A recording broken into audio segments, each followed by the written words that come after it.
Today is World Financial Planning Day, and what better way to celebrate than right here on Stretching Your Dollar? Joining me for the occasion and to help us better understand some important financial topics is President of Walser Wealth Management, Rebecca Walser. Rebecca, thanks so much for joining. Thanks for having me. So let's start with the basics. Why is financial planning so important? Well, I think if you don't have a plan, Kristen, you're going to fail. There are so many things that can go wrong if you have an emergency that you weren't prepared for. If you lose a job, if you lose a spouse, if you lose a income earner prematurely, all of these things can come up. If you have massive inflation, coronavirus, shutdown, all of these things can come up. And without a financial plan that really kind of gives you benchmarks on at least, what should I be at 30? What should I be at 40? What should I be at 50? It's really hard if you don't have that plan to really be at where you should be by retirement. So you need milestones, and those only come with and through planning. Yeah. Okay, so what advice, Rebecca, do you have to people who might be intimidated by this topic? It's always scary because I think people don't want to know that they haven't done enough. And so that's better to just act like they have and not find out. But the truth is that without really understanding what you need to be building on a systematic basis, if people were to start early, it's not that much. But if you start late, it's a lot. And that is the problem. So the best thing to do is don't avoid the topic and ingrain it into your children to really start so early. If we become as a society early savers and early planners, we will save and fix a lot of our retirement problem. Where should someone start when it comes to creating a financial plan? Well, the first thing that people need to understand, Kristen, is you're on Wall Street. We're in the money management space and world, but financial planning is different. You can't go to a Wall Street stockbroker or a Wall Street money manager and expect to get financial planning that deals with risk management and tax character of assets and income planning and income needs and estate planning. All of those things are way, way, way beyond money management. And people are, misconstruing getting a statement as a financial plan.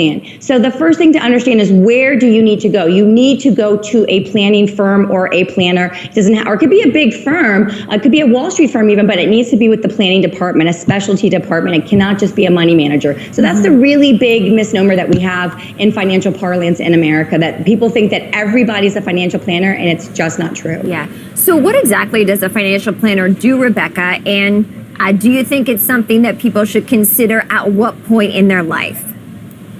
Yes. So I think the financial planning is money management. It is definitely a piece of money management. That's one piece. And you could have the same financial planner doing your money management or not. But it's also tax planning, estate planning, generational wealth planning, income planning. Like specifically, we want to know what year you want to retire and how much of our after-tax cash flow needs do we have on a yearly basis. And, we need to plan differently for women. We women live 5 to 7 years longer than our male counterpart at the same age, and we die more sickly. So we usually have some kind of long-term care needs. So all of these things go into financial planning, which you can see, Kristen, is way beyond just wealth management, money management of what my investments are doing on an annual basis. So here's a question. What's one thing that you know as a financial planner that you think others don't, but that they definitely should?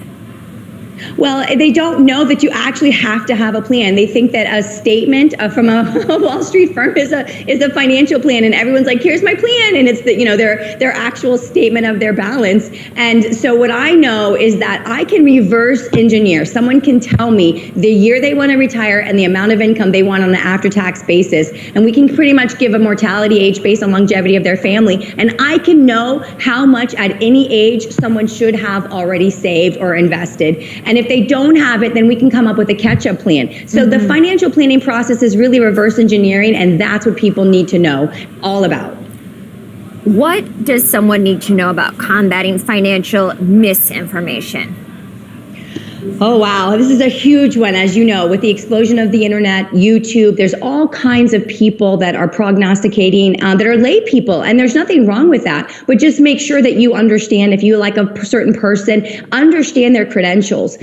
For myself, I have 5 different financial and or tax-related law credentials. And so you just need to make sure that the person you're listening to is not, if they're not an expert, don't take it as expert advice. And the other thing I would say, Kristen, is a lot of these social media, I see so many prognosticators out there that are, giving advice, blatantly financial advice, and they just don't have any idea what they're talking about. So really watch the do-it-yourselfers that are giving you advice, because you just don't know, and they have no compliance or regulatory authority overseeing what they're saying. So be very careful. Are there any specific misinformation campaigns, topics, Rebecca, that you've witnessed of late, almost like a scam, that our viewers should know about?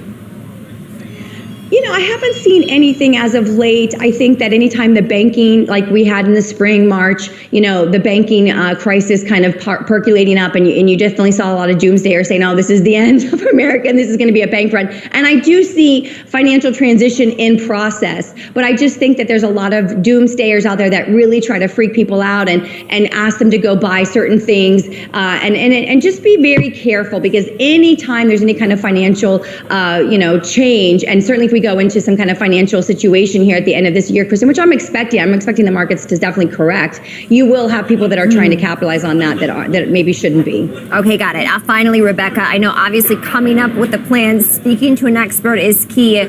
Other resources to make sure that you do it right. What would you tell our viewers? There's all kinds of free resources. You can go to the Certified Financial Planning Board. They have all kinds of free resources on financial planning. And I think it just gives people a really good overview of the financial planning process. And they'll understand there's really 7 areas, and money management and managing your investments is only one of those 7 areas. So it's a much broader topic when we're talking about financial planning.